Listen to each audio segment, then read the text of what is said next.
College football nerds here talking Ole Miss and Baylor Sugar Bowl. Pretty interesting and fun matchup, and maybe not one we expected at the beginning of the year, but it's the one we got. We don't have like tons of opt-outs. Everybody's fired up for this game. So Josh, we're going to talk about it. Before we do, I want to remind y'all, everybody, if you haven't subscribed yet, please do so. But even more importantly, we need your score in the comments so y'all can mix it up and fight with one another and help us out in the algorithm. One other way you can help us out is share this wherever you talk about football. If it's on a forum, if it's Facebook, Twitter, if you watch this and you're like, you know what, I like what these guys are talking about, share it wherever you talk about sports. All right, Josh, the interesting thing for me in this game is that we've got two quarterbacks maybe getting healthy and maybe being the best versions of themselves after having a month off. Bohanon said he's going to be playing in this game, and he was injured, banged up late in the year. And, you know, we haven't seen the full Matt Corral since maybe early in the season. He's been hobbled, and then he's been throwing to hobbled people without an offensive line because they're also hobbled. So just right out of the gate, if you were going to say who is favored most or who it benefits most for having this month off to get better coming into this matchup, are you going to say that favors Baylor more or Ole Miss more, and tell me why? It's tough, right? Because Bohanon is going to come back. But honestly, I'm going to say Ole Miss. And if you're a Baylor fan turning your nose up at that, you need to understand the situation. I think I wish I had the stat in front of me, but when there was a point this year when they were playing Auburn where it was all but like 60 yards in that game receiving went to walk-ons. They were out all three starting receivers, their starting tight end, two starting offensive linemen. Matt Corral was literally playing on two sprained ankles, and they had injured running backs. I mean, they've been decimated this season.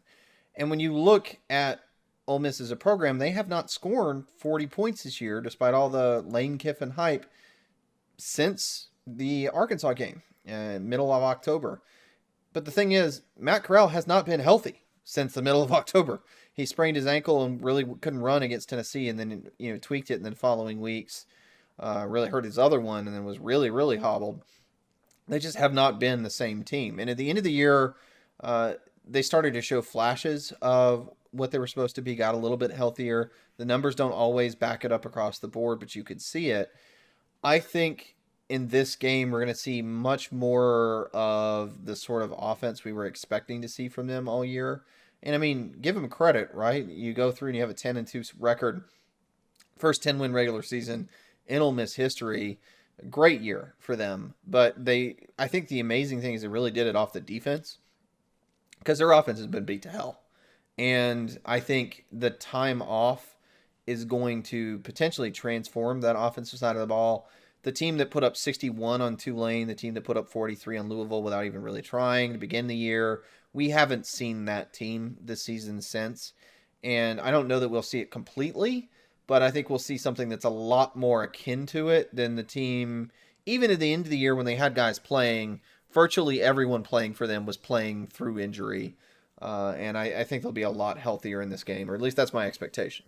I think I agree with you, though. I do agree that Bohanon coming back is potentially a big deal, but, you had some pretty good output from a backup quarterback in a few games this year. So I don't know that it's that big of a deal compared to Ole Miss, especially getting offensive line and skill players back.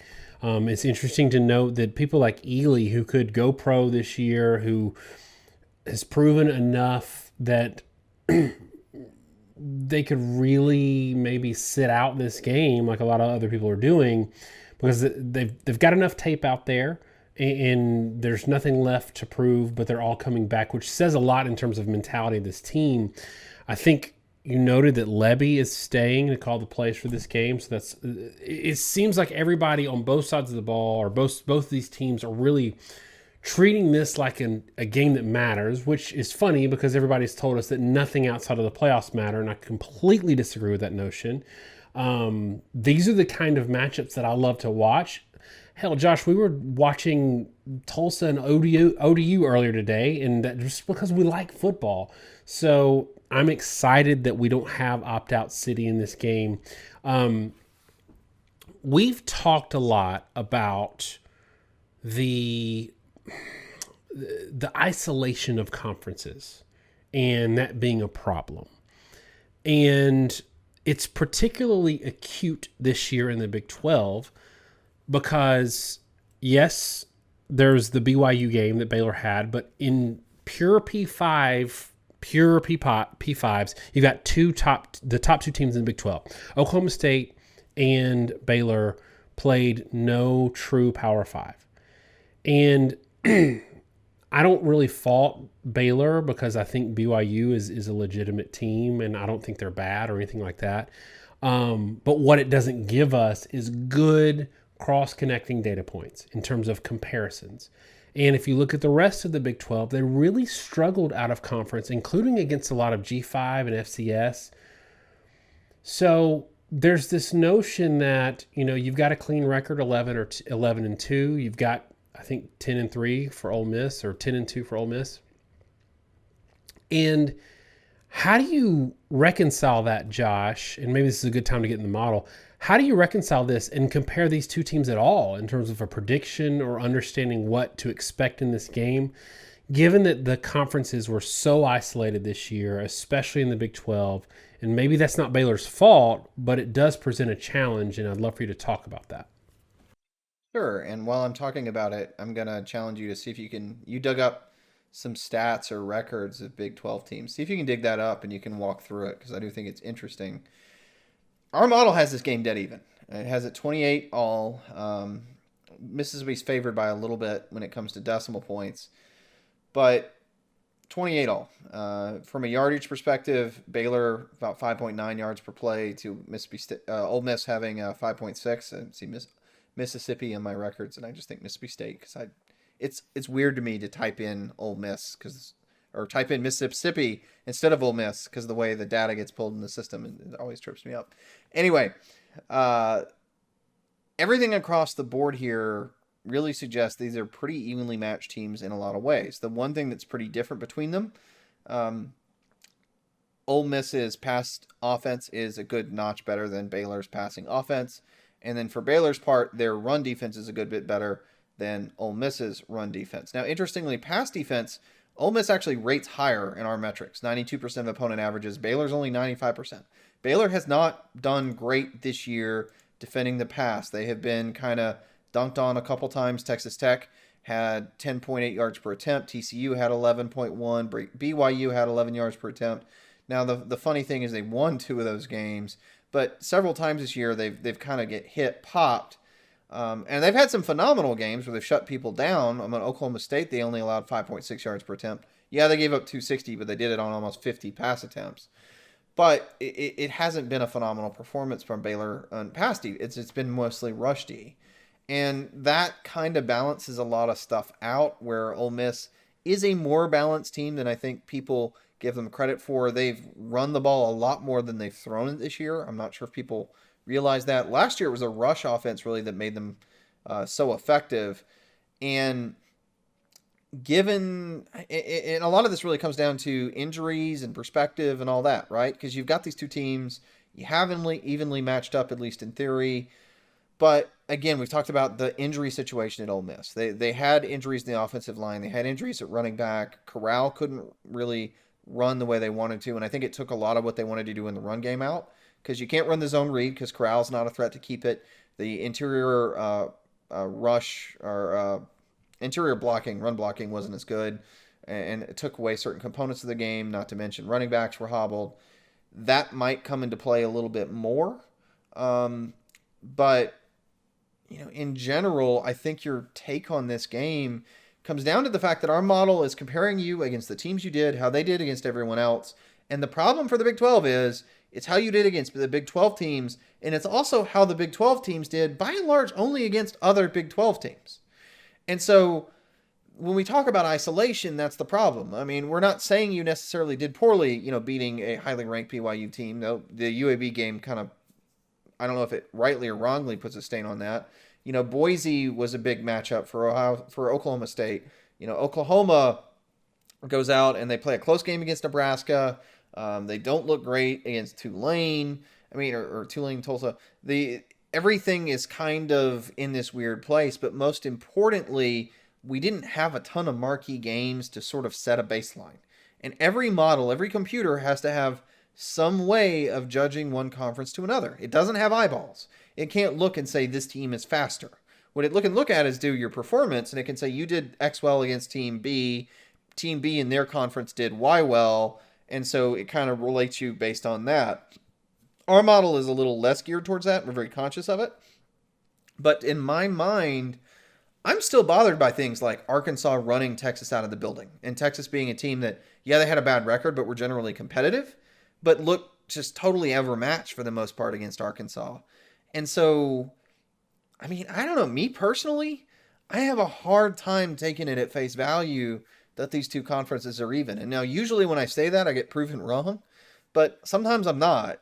And this year, just like a couple years ago, I talked about they didn't have a single win over a team with a winning record out of conference, a single P5 with a win over a winning record.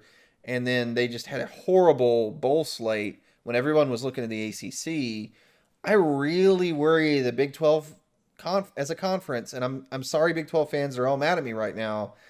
Man, I got to say, I've seen a lot of the same warning signs this year with their out-of-conference schedule and how that's really not showing up in the model. Yeah, and there's this notion of like how we predict things or how we look at things versus how things ultimately end up. I said that Alabama could win against Georgia, but we're predicting Georgia to win because there's nothing that Alabama has shown that would say that they're going to beat Georgia. And the Big 12 this year is the same thing. They only played 8 Power 5 teams out of conference. Only played 8.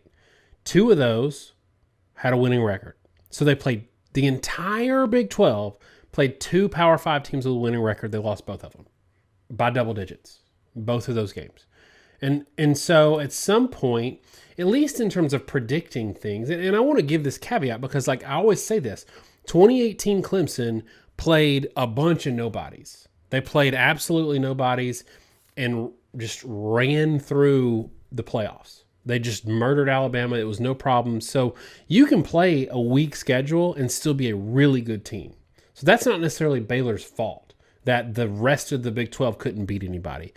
But in terms of modeling and understanding how good you are amongst the teams that you played, your runner-up in the Big 12 played Missouri State, Tulsa, and Boise out of conference. They beat Missouri State by 1 score, Tulsa by 5, Boise by 1 point.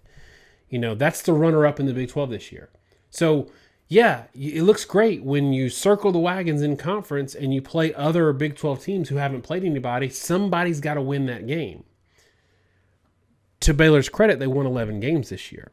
They found ways to win against, I think Oklahoma State is a good, not great team. They found a way to win that game without their starting quarterback. These are all good things in terms of finding ways to win. Doesn't necessarily impart any knowledge or predictability on how they're going to play against Ole Miss. And to your point that you've been banging the drum all year, that Arkansas game has to mean something. Texas lost to the top 3 teams in the Big 12 by 1 score each. They were dragged by the one good team they played out of conference.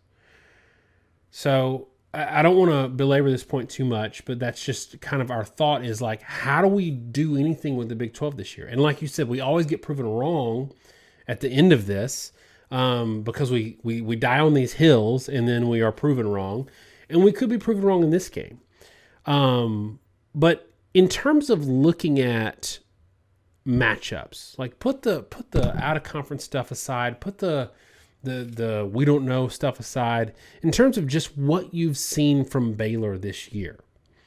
If we're going to talk about what might give Ole Miss problems, because we know about this offense and we know about them getting healthy and all that, what is something Baylor does that you really might be concerned if you're an Ole Miss fan going into this game? I think the thing that Baylor does that's concerning is they run the ball a lot. When Abram Smith and Gerry Bohanon are going, they can mount up a lot of carries on a football team. And There's games where they've hit 40 to 50 plays on the ground at a high clip. BYU 47 carries, 6.4 per. Oklahoma 47 carries, 6.3 per. And the problem for Ole Miss is they do run this 3-3-5, which is a little light in the front. Not uncommon in the Big 12, so it's not like a shock for them. But they have struggled at times with teams that run the ball a lot. Alabama did it to them in particular early in the year. And they short up a lot of stuff. I mean, Ole Miss has some transfers. They got Campbell at linebacker, who's a really good guy. But they're light. And they can get moved on. And, you can end up in games that are kind of shootouts just because offensively, and the Arkansas game was a good example, you can wear on Ole Miss, and I think that takes a toll on them. So the biggest thing that I think Baylor has an advantage with is over the course of this game, if Bohanon is truly healthy and they're willing to run him, that's a big if. I think it does give them a little bit of an advantage because they may be able to just continually keep the sticks and move the ball up the field and score. And if they're moving the chains a lot, I think Ole Miss's defense could kind of give out. But the flip side, then I think is the hard part to predict. And you know what? I'm going to go ahead and get my score prediction. I think we're about at this point. I have this game a 34-24 game, Ole Miss. And for me, Ole Miss was the one team, and I had told this to you, and you can back me up when you get on. And believe it or not, we really don't lie to you guys when we do these previews. Ole Miss was the one team I said you do not want to draw in the postseason because they were better than they looked all year. And if you draw too many conclusions, you don't understand how banged up they were, how much healthier they're going to be at the end of the year, and I felt like how underrated they were. And I feel like Ole Miss's offense is going to be a lot better in this game than they have been since mid-October. But the question really in my mind is how good is Baylor defensively? Are they able to get disruption against Ole Miss like they've been able to get at certain times this season? And how much can you hold them in check? Now, I don't think they will, and I think this game is a little more lopsided than even Vegas thinks, which I find interesting. But, you never know. I find it incredibly hard to judge this matchup. And honestly, I'm really curious to hear your pick and your thoughts because I feel like I'm sort of scrambling in the dark to figure this out myself. I think this could go a couple of different ways, but what I keep looking at when I see Baylor is I see Texas A&M. I see a solid defense, a solid team that can stub their toe offensively enough that when you're facing a team that is an elite offense, they're going to punish you for it. Maybe not every time, but at some point that dam is going to break. And so I think that Baylor is a team that will score some points in this game, but I also think they're going to bog down some. And that's what happened to Texas A&M. Texas A&M could never really get going offensively, and it gave Ole Miss enough opportunity for Ely to bust a 53-yard run or for, Corral to do enough offensively to score some points. I don't think that if Baylor had a little more offense, I think that would limit the pressure that their defense is going to take from Ole Miss's offense. But because of that, I do think that Ole Miss wins the game. I don't think Ole Miss covers, though. I think that this is a feel each other out kind of game, sort of like Alabama-Cincinnati in that regard. And I'm really stuck on this feeling that until Kiffin proves otherwise, he's going to make enough boneheaded fourth down decisions to cost them 6 to 10 points. He did it again against A&M. That's a perfect example. They could have won that game going away, and because he early made some bad decisions, it cost them some points. So I've got 31-24. I would not be surprised to see Ole Miss run away with this game, but I also would not be surprised to see Ole Miss lose this game because while I see Baylor as Texas A&M, they could also be Arkansas. And you talked about running Bohanon if they're committed to running Bohanon. And Arkansas had a lot of tools offensively that exploited that 3-3-5. And they were this close to winning that game, right? And they put up buckets of points. And I think Baylor's better defensively than Arkansas. The saving grace for Ole Miss in that game was they were able to score just a little bit more and just rain down points every time they needed it. I don't think they're going to be able to do that against Baylor. So if Baylor offensively looks anything like Arkansas did and can exploit that defense in any way, the way they did, Baylor's going to win this game. But I've got 31-24. This is a tough game for me to predict. As we close this out, though, Josh, maybe it's Bohanon saying that he's going to be able to play. But in general, is it interesting to you that I think Ole Miss opened as a 3-point favorite and now it's moved to Baylor laying 1.5? Like, is the movement in this line indicative of kind of the same kind of not knowing how to peg this game that we're having? Yeah, I think so. The lines move back and forth. I'm sure there was something to the fact that people didn't know initially whether Matt Corral would opt out or not. Looks at this point like all of Ole Miss's key players are probably going to play as of the time we're recording this, but you don't know, and that's why the line's moving a lot. I really think of all the major games that I've looked at or I'm interested in, this is the one that I feel like I have the least feel on it. And I feel like the line is close just because I don't even think Vegas feels like they have a feel. I don't think the public does. And sometimes Vegas is just probably happy to have even money on either side because they don't know what the way it's going to go. And, you know, I think that's by and large where Vegas's goal is. And then there's other times where, you know, they entice you to pick the one that looks like the obvious team to win, and then everybody takes a bath. That's happened a couple times this year. UCLA, LSU, which I picked UCLA to win. And then Georgia, Alabama, where I did a Twitter space with Josh Pate, and we were basically all talking about the fact that game sure felt like a trap bet at the end of the week. This one, I think, is just a total crapshoot. I don't think anyone knows. I think we're going to know something at the end of this game. I think Texas Tech, Mississippi State's going to be telling. But right now, I don't think anybody has a good feel. I don't think we really have a good way to know how these teams match up. And I think it's going to be really fascinating to watch. This is one that I'm almost certainly going to be tuning into, and I'm excited to watch it. All right, well, that's it for us, Ole Miss and Baylor. Let us know in the comments what you think this score is going to be. And obviously, we're doing other previews. We've got Utah and Ohio State that we're going to do for the Rose Bowl, and we've done the 2 playoff games.